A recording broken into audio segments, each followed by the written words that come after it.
Hi everyone! In today's video, alamin naman natin yung SSS Consul Loan Program. So, alamin natin yung SSS Consul Loan Program. Ano nga ba to? So, kung meron kang unpaid loans, pwede mo na tong bayaran ng penalty-free. So, mag-apply ka lang sa My SSS Portal. Samantalahin nyo to para wala kayong penalty and makakuha kayo ng full benefits. So, sino nga ba yung qualified sa SSS Consul Loan?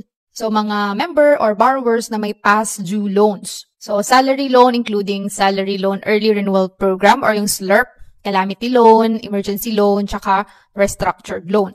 So, ang past due loans ay unpaid obligation na binubuo ng principal, interest, at penalties na katumbas ng mahigit 3 monthly amortizations na hindi nabayaran o utang na may natitira pang balanse matapos ang payment period. So, kung isa kayo sa mga member borrowers na merong past due loans na hindi nyo pa nabayaran, qualified kayo dito sa Consul Loan.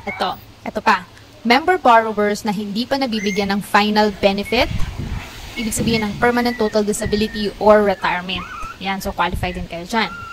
Member borrowers na hindi nakasuhan ng fraud laban sa SSS. At member borrowers na may active My